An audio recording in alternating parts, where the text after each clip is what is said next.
Breaking news, everybody. This is a bigger scandal than anything you could have possibly imagined.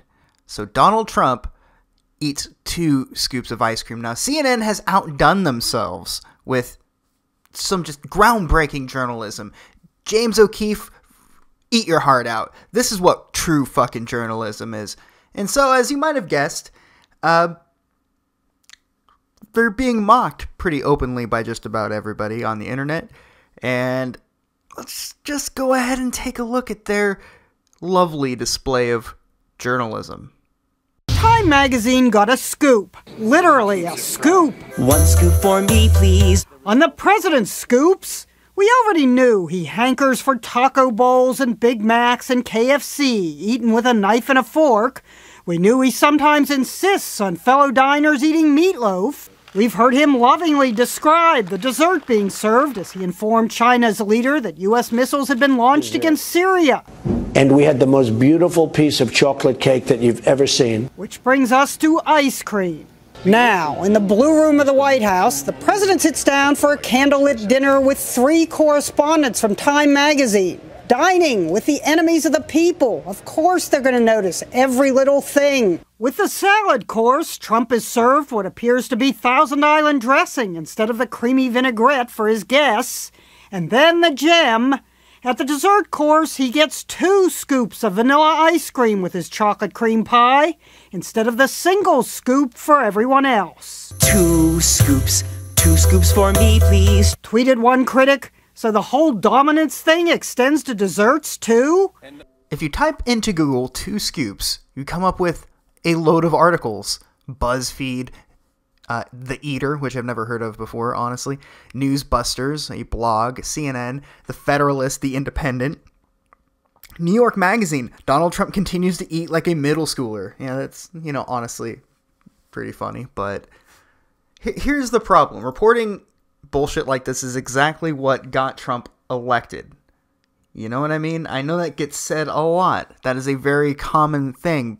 We keep thinking that we've reached top bullshit. There's nothing this year that's going to be a better example of the stupid bullshit we see all the time. And then something else comes out to top it. Case in point, Problematic, when it came out. That cultural appropriation rap and the guy complaining about Kendall Jenner, I think, or one of the Jenners wearing dreadlocks, and then this other kid who went to a private business and they, it didn't fit the dress code, so he had to shave his hair off, and they made it seem like that was exactly the same thing. It is nothing. It was just moronic. And then their cultural appropriation rap with MC Surge from Third Base. Aside from being just one of the worst things I've ever seen, it was a perfect example of the pandering that you see on television specifically. And then Bill Nye came out and the Rachel Bloom sex junk sketch? Performance? I don't know what you would call it. But that came out and then everyone's like, no, this is how Trump got elected. This is why Trump got elected right here. But then you see CNN report on how Donald Trump gets an extra scoop of ice cream and everyone else gets one. That is just some top journalism, guys. I see now why you hold a monopoly over truth. I seriously never thought I'd see the day that there would be an all-out war between the United States president and the United States press. It's kind of crazy to even think about what's kind of happening right now. We're watching 2 different power groups try to, I guess, fumble over power of the United States. And it's most amusing to me because a lot of the people involved are humorously incompetent. And you don't even have to make fun of it, really. It writes itself. Like, what can I say about this article? CNN has so much influence.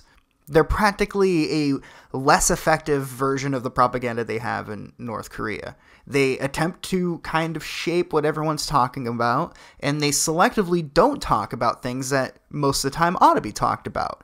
And I think less than 10% of the American people, I forget the poll that I'm citing, I think it's like 7% or something.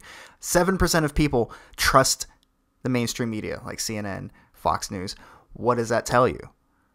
There is clearly something that needs to be talked about that isn't being talked about. And instead of talking about these things, they're bitching that the president got an extra scoop of ice cream. You know something? If I was the president and I invited everyone, over, it's my house, I'm having an extra scoop of ice cream. Yeah, I'm that guy. I don't give a shit. It's my house. And hey, if someone were to walk up to me like, dude, can I get another ice cream? I'd tell them, look them dead in the eye, and I'd say, sure, buddy, right on. Go help yourself. Seriously, I don't give a fuck. Dude, live a little. And perhaps that's what a lot of people find unpalatable about Donald Trump is his life of excessiveness, but even Barack Obama said in like 1991, I think, the American dream is to be Donald Trump. As funny as that sounds.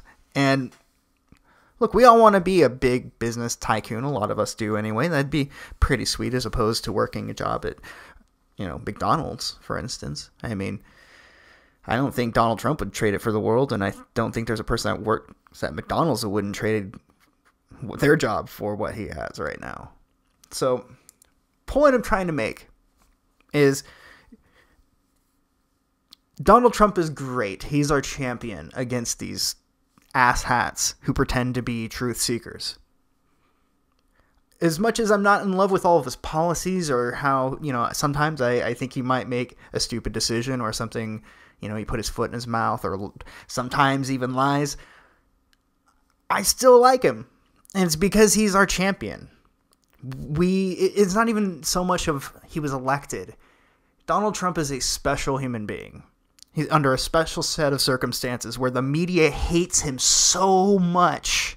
He is the enemy of everything people like myself despise. And because of that, he was the one that kind of floated up to the top.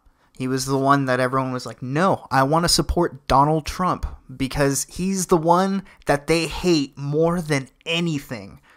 People like these celebrities, all of these very uber wealthy celebrities, they call themselves. Your Robert De Niro's, your Alec Baldwin's, your Michael Moore's, your Jimmy Kimmel's, your Sarah Silverman's, to go out there and tell everybody about how they know what's best for the working class despite not being in touch with the working class. They would know and they would remember that nothing pushes away an audience than standing up on a soapbox and talking down to everybody. So it has had a reverse effect. It has pushed people into the arms of the Republicans and to Donald Trump. And what they are discovering is that those people are actually pretty cool and they're very welcoming. It's exactly like this whole Lacey Green thing, right? So long story short, just to keep it kind of quick, Lacey Green's a super, very well-known feminist and social justice warrior. Some might even say she's downright fucking retarded. However, she recently came out and did a video about taking a red pill, right? Because she is on a stream with Jeff Holiday. It was probably like, hey, Jeff Holiday's hella cool. Did a stream with Blair White. It was like, hey, Blair White's pretty cool. And I think she eventually learned that there is a discussion to be had here. There is something that we haven't been talking about because everyone has been so polarized. And of course, people like Steve Shives that says she's enabling bigotry and all sorts of things.